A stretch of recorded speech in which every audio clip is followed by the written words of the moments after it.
Assalomu alaykum hurmatli talabalar. Mexanika fani kurs loyihasi bo'yicha navbatdagi video konsultatsiyamizni boshlaymiz. O'tgan konsultatsiyamizda reduktor tishli g'ildiraklar hisobot bo'yicha gaplashib o'tgandik. Endi reduktor vallarining taxminiy hisobidan, ya'ni reduktor vallarni hisoblashdan boshlaymiz. Demak, sxemamizga e'tibor qiladigan bo'lsak, umuman bizni yuritmamizda 3 ta val bo'lishi aytib o'tilgan. Shundan ikkinchi valimizning uch qismiga yetaklanuvchi shkifimiz o'rnatiladi va uchinchi valimiz reduktor uchun ikkinchi valimiz kechirasizlar, reduktorning birinchi vali bo'ladi. Uchinchi valimiz esa reduktorning chiqish vali. Reduktor uchun ikkinchi val bo'lib, bu ishchi qurilmaga ulangan bo'ladi. Demak, biz mana shu ikkinchi valni va uchinchi valni, ya'ni reduktorning yetaklovchi va yetaklanuvchi valini o'lchami qancha bo'lishini, ya'ni uni taxminiy hisobini ko'rib o'tamiz. Ushbu hisobni bajarish uchun yetaklovchi val aniqlash formulasi bizda mavjud. Formulaga e'tibor qiladigan bo'lsak, db2, ya'ni val, ikkinchi val degan ma'noda kelyapti diametri, ikkinchi valning diametri aniqlanmoqda. Bu o'sha valning birovchi momentini qo'llash natijasida va val materialining ruxsat etilgan kuchlanishiga bog'liq holda aniqlanadi. Demak, bu yerda T2 reduktorning yetaklovchi vali, ya'ni ikkinchi valning birovchi momenti, tau esa katta kausida 25 megapaskal ruxsat etilgan kuchlanish hisoblanadi. Xuddi shunday yetaklanuvchi valning taxminiy diametri shunday aniqlanadi. Faqat yetaklanuvchi val uchun ruxsat etilgan kuchlanishni qo'llashimiz kerak va yetaklanuvchi val, ya'ni uchinchi valning birovchi momentini qo'yishimiz kerak bo'ladi. Natijada hisob bo'yicha reduktorning yetaklovchi vali, ikkinchi val diametri 48,5, uchinchi valniki esa 65 chiqqan. Ushbu valning diametrlari standart bo'yicha yaxlitlanadi. Valni diametrini yaxlitlashda shu narsani e'tiborda saqlashlaringiz kerak bo'ladi. Agar hisobda chiqqan diametr mana bu standart qatorlarda mavjud bo'lsa, o'zi tanlanadi. Mavjud bo'lmasa, o'zidan katta sondagi o'zidan bir pog'ona katta sondagi standart qiymat qabul qilinadi. Masalan, 48,5 mm ni standart bo'yicha qaraydigan bo'lsak, mana 42, 45, 48 bor, 50 bor.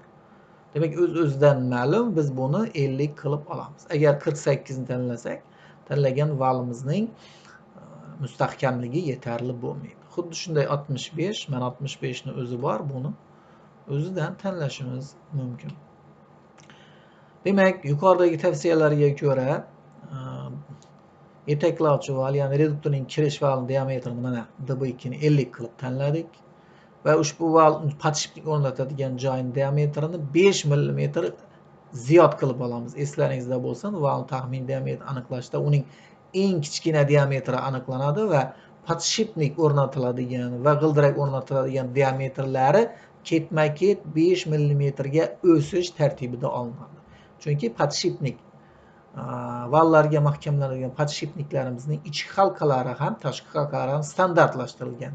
Ya'ni xohlagan razmerda, o'lchamda podshipnik yo'q. Shuning uchun bu 50, mana podshipnik o'rni 55 qilib olinyapti.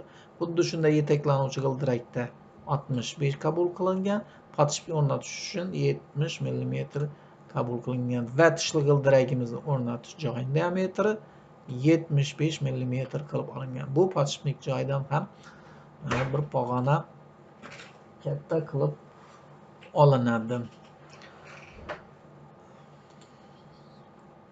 Keyin shesterna, ya'ni yetaklanuvchi g'ildirak va yetaklanuvchi g'ildirakning asosiy geometrik o'lchamlarini aniqlashga o'tamiz.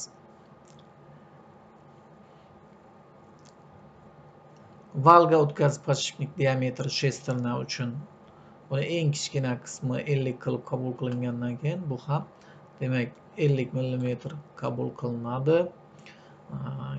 Valga o'tkazish gubchagining diametri 45, va 50 mm qabul qilingan. G'ildirakning o'lchamlari DA2 ni biz hisoblaganmiz. Endi g'ildirak gubchagining diametri mana shu g'ildirak o'rnatiladigan val diametriga bog'liq holda aniqlanyapti. Demak, uning 1,6 ko'paytmasi, ya'ni 60% oshirish natijasida gubchak diametri 120 ekani topilgan.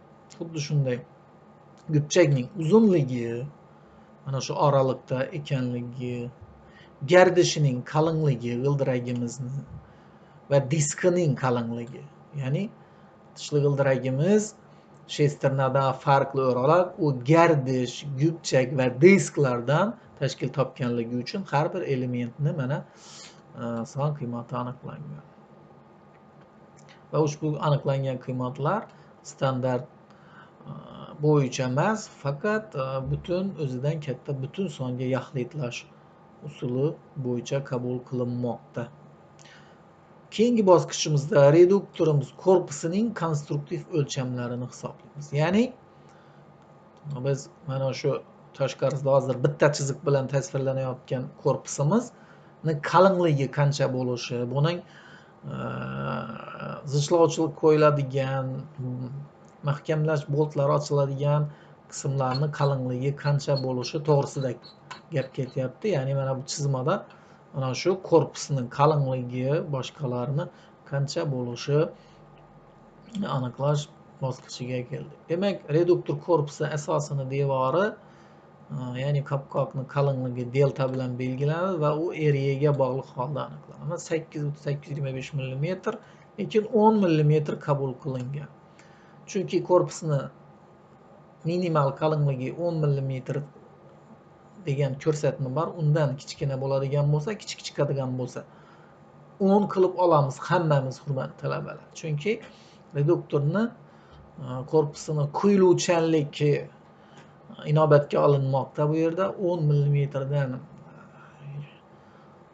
yubka bo'lgan korpus reduktorlarini quyiluvchanlik ko'rsatkich